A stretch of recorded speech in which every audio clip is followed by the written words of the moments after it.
Empire.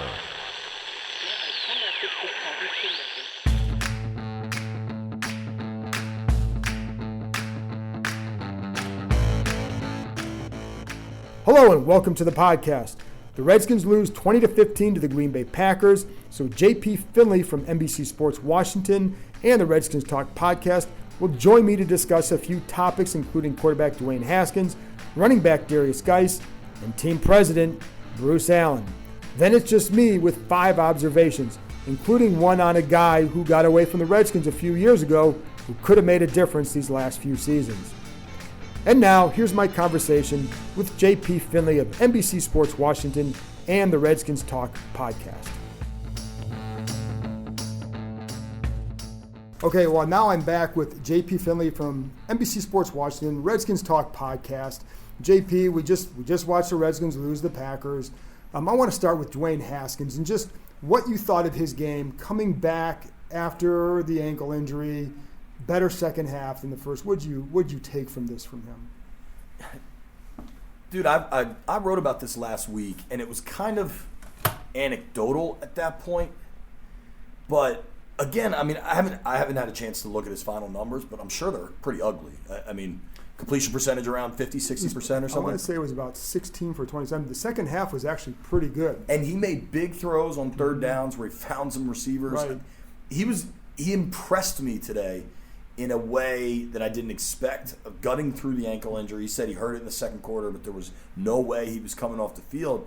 I'm telling you, more and more each week, he gives me Alex Smith vibes, where it's making big plays, and it's not the numbers aren't pretty, but that team feeds off that. Well, it's funny that you say that because I know you had written that. Yeah. And you talked about that too during the week. And at one point during the game, I looked at the numbers and said, "Oh, that's Alex Smith." Dude, and the two of them are getting closer and closer, and they're, Haskins is talking about Alex all the time. It's you can't. I mean, you and I sat next to each other, watched that whole game. That offense was ugly. Yes, but they were in it the whole game. There was no reason that team should have been in. No way. And we said, I think Callahan deserves a little bit of credit for having this team. Now, hell, it's taken 3 months. It's mid-December now, but they're playing this tough, hard-nosed football, and offensively, you got to give Haskins some credit for having them. That team believes in him, and that kid fights till the end. Well, I think that's the one thing too that you wonder about a game like this. One couple things I saw were like Donald Penn helping him up, Donald Penn shoving the Packers linebacker after that 2-point conversion hit, and so like that, it suggests that you're playing for this kid. To what degree? I don't know, but all I know is that they're not stopping. But I also think they feed off some of that energy. I think they know that the kid has been beaten up a little bit, just throughout this whole process. And I think, the way he's handled it has been pretty good, it seems. So I wonder if they're not feeding off that part of it as well. Yeah, I think, to your point about Penn and the O-line, when they talk about the kid, I think they mean it. It all seems genuine, you know what I mean? And you don't always see that. I do wonder why there can't be impressive statistic performances, though. Right. A guy I liked a lot in the pre-draft was Drew Lock. Yeah. I think it's his second start for Denver, and he had 300 and a couple TDs. Yeah. You wonder why that stuff isn't happening. Right. But there were big throws. They had the one drive mid-fourth quarter where they were moving the ball a little, and then he just doesn't see Steven Sims 5-6 yards right in front of him that would have picked up a key first down. And you wondered what he saw, because the throw he made, was it Harmon maybe? I think it was Harmon, but there was like double, triple it was coverage. Not open. That ball had no chance. Right, and even the TD throw to Terry, he certainly put it in a position where only Terry could catch that. Correct. That's a hell of a catch. Right. Well, that's what I wonder too. And you bring up Locke. I wonder, with Dwayne, where's the bar that we're setting for him when we're trying to evaluate him? It feels like we're still evaluating him off of Giants, Vikings, when he just was really not good. Well, and I've talked about this. I've screamed about it in the press room. You've heard me say the Ashburn syndrome. That like the expectation is so low, and we're allowing. What were I think it was 16 for 27. I think. Like, in no way should 16 of 27 for $170 with a touchdown and a pick be good. Right. But we're kind of talking about he was kind of good. Right. And it's Alex Smith, man. It's crazy. Well, it is. And I think I think the fact that they hung in there as a team overall, I think that plays into that, because if they D-line was a huge if they part. lose 30-15, we're not looking at his game the same way, I don't think. Even the play, the 2-point conversion attempt where he dives, I mean, he's taken on 3 linebackers, or maybe it's 2 linebackers and a safety. I don't remember exactly, but just guts. Like, I tweeted that out at the end of the game that, this whole year is about Haskins learning and getting used to NFL speed, but the intangible stuff, and we can talk about his body language at press conferences and all that kind of stuff, but like the guys in the locker room don't care about any of that. They care about the intangible stuff on the field. And what guys in the locker room care about, are you preparing to help me win? Right. That's mostly what they care about. If you go in the press conference and you're a little bit sullen, well, that's just him, but the guy's doing the work over here. That's primarily what they care about. Yeah. And if you're not doing that, then they care about everything. You know what I mean? Yeah. So, and I think there was a legitimate question if that was happening 2 months ago. Absolutely.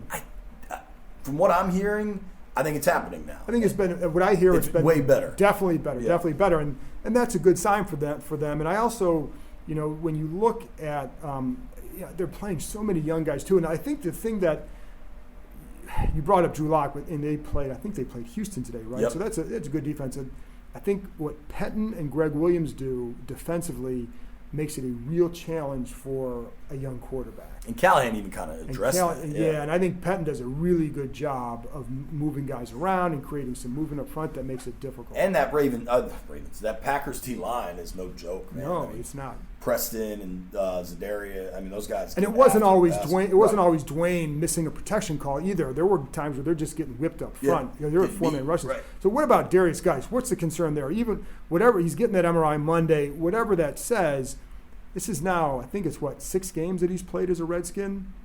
I think maybe 7 because another preseason game. You can't count preseason. The 7 games that he's played in a Redskins uniform, because the one injury happened. So I'm counting it just from the 7 games, 3 injuries or whatever the ratio is.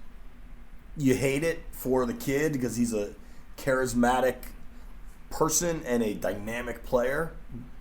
And you don't want to be premature on this because maybe the MRI will come back clean. Right. But there's a reason they didn't put him back in. Right. And we all heard him, on the sideline. He's saying, "I'm good. And they're just like, no. They took his helmet for a reason. And I think that's smart. Oh, for sure. With him. But I think you got to be pretty concerned. You and I have both heard all sorts of stuff about the condition of that knee and the longevity of the what to expect there. And the shame of it is, it always seems to happen at the end of a good play. You make a nice run, you get that ripped off the 23-yard. Yeah, and then the first ACL happens at the end of a good run, and so that's a shame of it, is you're seeing what he can do and what he gives this offense. Well, and I think I said it to you, maybe it was to Pete, but we were all sitting there together.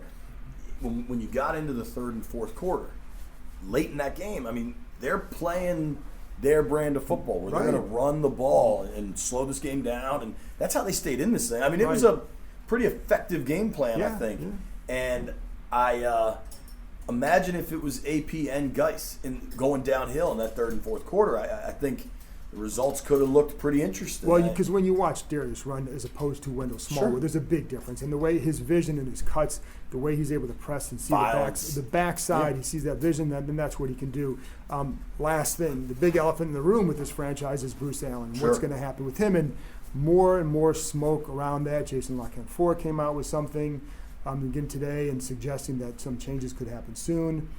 And I don't like to go by gut feel on these things. I think we kind of do a disservice because you can't. But it just feels like there's a lot of smoke around this right now, and I don't even know what to ask you. It's just a lot of smoke. This time last year, I remember you and I. So you've probably talked about this, but for your listeners, like when you come out of the Redskins media room where all the pressers are.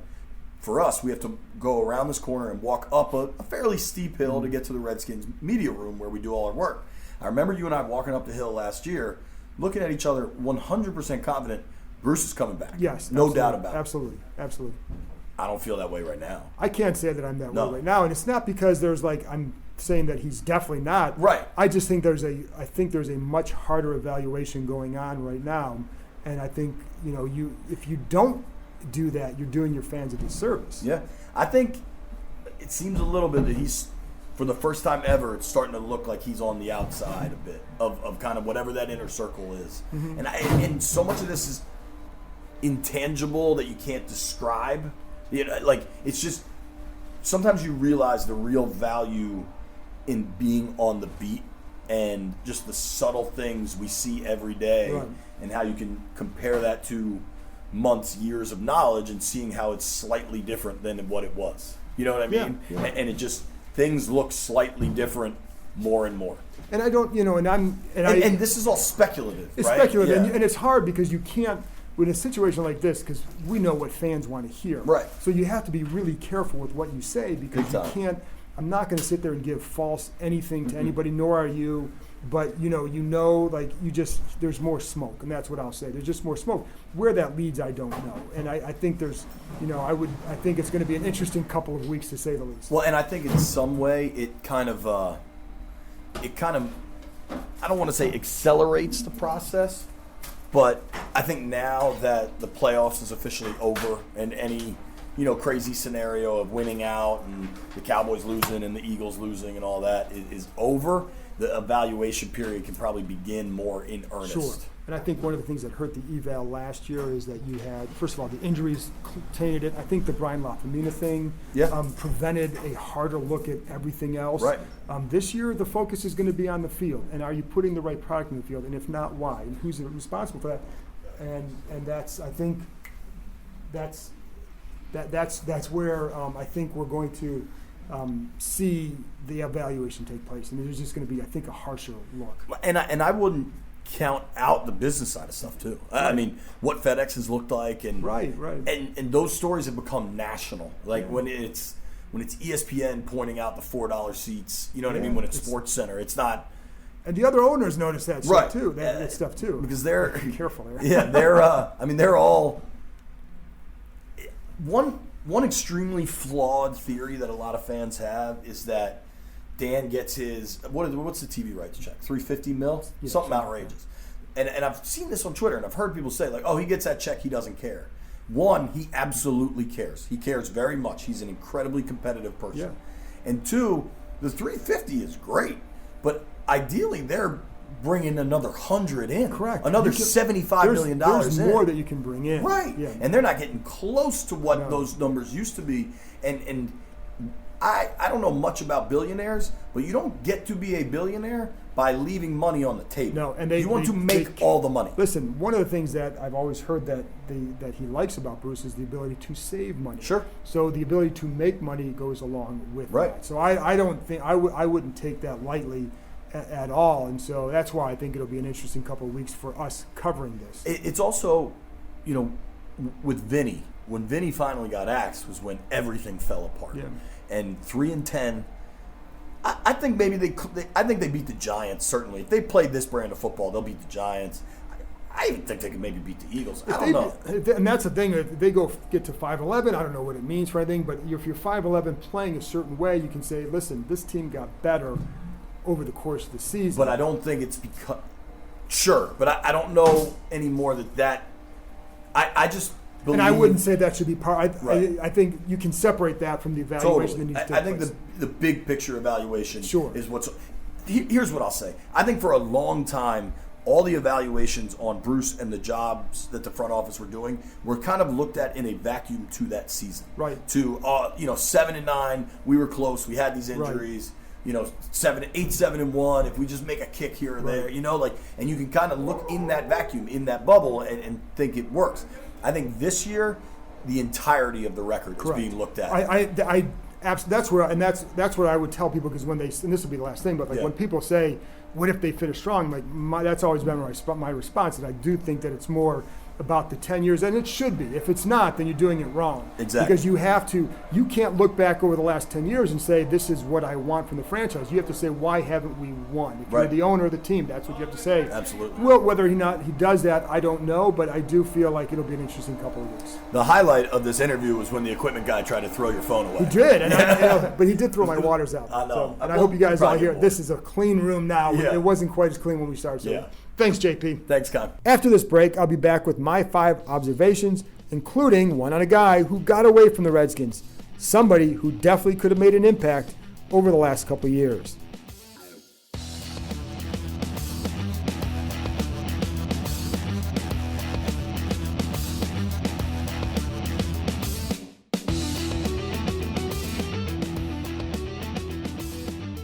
Okay, now it's time for my 5 observations.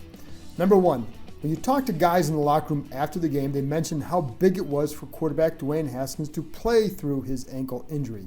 They liked the toughness he showed in doing so. It's not as if he was hobbling around all game back there and looking like RG3 back in the day with his injured knee. Let's not overstate what happened here. Haskins had a sprained ankle, and after returning, he was moving well enough to go back out there and play. Doctors cleared him. He was walking around fine in the locker room after the game. I know some worried about him staying in the game. I wondered too at first because initially we were told it was a knee injury. But the doctor said there was no issue. Then I think playing games like that when you're a little banged up is okay. It's how you win guys over. I think if he was in danger of getting hurt a lot worse, then yeah, I think there's an issue. But he certainly looked like he was okay on some of those late drives, and that's what they need to see. If there was a knee issue and couldn't move around, again, different. That wasn't the case here. As JP and I discussed, Haskins must win guys over with his work ethic over an extended time. They want to see him doing the work outside the building that's necessary. To that end, I overheard Haskins telling a teammate on Friday that what his plans were after leaving Redskins Park that day. Haskins said he was going to go home, study more of Green Bay's blitz packages, study some more of the red zone plays. That was his Friday night. That's a good step. So too is playing through the sprained ankle. I saw guys going over to help him up at times. I saw Donald Penn drilling a Packers linebacker after his hit on Haskins on the 2-point conversion. All of that is good. Number 2, I think it says a lot about running back Adrian Peterson, what he's been able to do this season. I asked him after the game if he's been energized by playing with so many of these young guys. His eyes lit up and he said he gave me kind of a heck yeah sort of a response. And his comment was, did you see that catch by McLaurin? So he's feeding off them, and I truly believe that they're feeding off him. That's a reason why I felt like he needed to continue getting carries. If you're trying to develop a mindset like they are, then you keep around a guy who has a terrific one. It's not always about talent in this league. In fact, it usually is about a lot more. And to see an all-time great battle the way Peterson has in a lost season can rub off on guys. Now, I also think there's another part to Peterson's story here. He has a $500,000 bonus if he hits 1,000 yards rushing. He's now at 720 with 3 games left. If Darius Geis misses any time, then Peterson's going to get more work and more chances. So perhaps he's motivated some by the money. But I had one member of the organization say before the game that that's a good thing. The desire to make more money should be a motivator to play hard. He's doing so. This guy wishes that more guys would be motivated that way. Regardless, it's also how Peterson has always played throughout his career. It's quite amazing that he's still in this position after such a long career. Think about it. He has missed only 1 game since joining the Redskins, and it was because Jay Gruden declared him inactive in the opener. Number 3, I don't know where this is going to go with Bill Callahan, whether he'll still be a member of this coaching staff next season or not. I would imagine it would be hard for another coach to retain a guy who was the interim coach, unless that guy who was interim coach clearly doesn't want the position. And I think Callahan would welcome being a head coach. So I think it might be difficult. And if the Redskins win their final 3 games, or maybe just 2, but look good in the other, I could see him being considered, provided Bruce Allen returns. Got to know this, Callahan and Allen are pretty tight. Callahan also has them playing tough football. It's damn near impossible to implement a new program during the season. And maybe you can just say it's impossible. You have to do that stuff in the offseason. But what he's shown is he's not afraid to bench guys or not to not play them just because of his status. It's why corner Josh Norman is on the bench, even after both starters were hurt at one point. I also think that Callahan stuck with Peterson for a reason. He likes his approach, like I talked earlier, and he wants Geist to follow that same path. I don't think every player would be thrilled if Callahan stuck around. I do know in talking to some other guys that they do like what he's added and what he's changed. I don't think everything's perfect. I think they're just playing pretty hard and tough. I know there's some frustration in some corners with the way the offense is as far as how conservative it is, the deep commitment to the run game. And if some people think that does a good job keeping games close, but if you want to win, you got to play a certain other way. Whatever.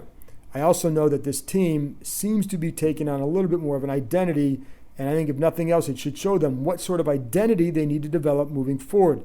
And he can provide a blueprint for the next coach. Dan Snyder typically goes opposite of what he just had, and he had a lenient coach in Jay Gruden. That's why a guy with Callahan's sort of approach, the focus on the details, focus on the discipline, will be something that this organization definitely needs. Number 4, getting a chance to play Green Bay means getting a chance to reevaluate some decisions that were made by the Redskins. A few years ago, the Redskins had to fill the defensive coordinator job, and they interviewed Mike Pettin. Rather than giving him the job, they promoted Greg Minuski from linebacker coach instead. Pettin then joined the Packers in the same role. The thinking at the time was having a pairing of Minuski and Jim Tomsula, who was tight with Minuski, and he would not come here if Minuski wasn't the guy. That was better than just having Pettin. But I also think it's indicative of some decisions made by Jay Gruden. My strong guess is that he would definitely do it differently if given another choice. But each time he had to make a decision on the coordinator, he seemed to opt for hiring someone he either got along with or wasn't somebody that could replace him if there was a coaching change, or somebody maybe who could challenge him at a deeper level. And of course, there ultimately was a coaching change. Watching the way Pettin schemes up his front would have been fun. At times, he confused the Redskins Sunday with his variety of looks and packages. There's a little bit of Greg Williams in his game. The pass rush success didn't always stem from those looks. Sometimes it's about talent. A guy like Clark up the middle just beating up on Chase Rouillet and others. But it did create free rushers and confusion at times, not just because of the rookie QB, but also with the front. There were times where you could tell that the line saw a look, and I think they started to slide that way, but they weren't sure who was coming. And I think that was because there were a variety of packages, and you had some bigger package with 5 big guys up front, and you had some there were smaller packages, the DBs. They didn't always know who was coming based on who was lining up where. So I think that's something that would have been fun to watch here. All those things led to hits on Haskins, and it certainly impacted the game, especially early. Had Gruden hired him, the last couple years would have been different. I don't think it's a coincidence that linebacker Preston Smith now has a career-best 11.5 sacks while playing for a guy like Pettin. That movement I always felt was good for somebody like Smith. It's one reason why that I feel he has flourished in Green Bay. The Redskins could have re-signed him, and my guess is you probably would have gotten similar production that you got from him in the past. They just don't create enough movement and chaos to get guys home like that. And I think that's a good thing for the Packers, and it would have been a good thing to watch here. Finally, number 5. The Redskins' defense has slowly improved, but they also consistently help dig a hole for the offense with sloppy play early in games. In the first 5 games, now today, part of that was field position. The offense couldn't get out of a hole, and the Packers kept starting in excellent field position. And they're too good of an offense and too good of a quarterback to not convert in those. In the Redskins' first 5 games, they allowed 30 or more points 4 times. Since then, they've allowed that number only once. They've allowed 21 points or less 5 times. Some of that stems from the offenses they're facing, the Jeff Driscolls, Kyle Allen. The Bills don't have a great offense. They played the Niners in a really bad weather game. Josh Rosen wasn't playing well for the Dolphins. But the Packers do have a really good quarterback, and even though they're not moving the ball the same way, they were 11th in scoring coming into this game. And the Redskins did hold them to 20 points. So that part is going much better. The secondary continues to give up big chunk plays because of missed or blown assignments. Sometimes there's been a little bit of sloppy tackling. The line, though, has done a really nice job helping to limit offenses. I think Matt Ioannidis, Deron Payne, Allen, I think those guys are playing well. It just shows you that there's a good talent base on this side of the ball. They absolutely need a corner, and I'd get another free safety. Monte Nicholson just isn't doing it for me. He wasn't good coming up and tackling today. He's not making plays in the back end. We haven't seen that speed, the ability to cover a lot of ground like we thought we would see based on what he looked like a couple years ago. I still like the talent on this defense, though, and I think I'll like it a lot more when there's a new coordinator next season and they switch to a 4-3. I think they're guys that are ready-made to fit that. And when you get a new coordinator, you got to get someone with a proven track record. That's it for now. Thank you very much to JP Finlay for joining me. Read his stuff on NBC Sports Washington. He's got the Redskins Talk podcast. I am a guest on there. Always fun to join that. Give that a listen. And as always, thank you for listening. And this week, get ready for another Therapy Thursday.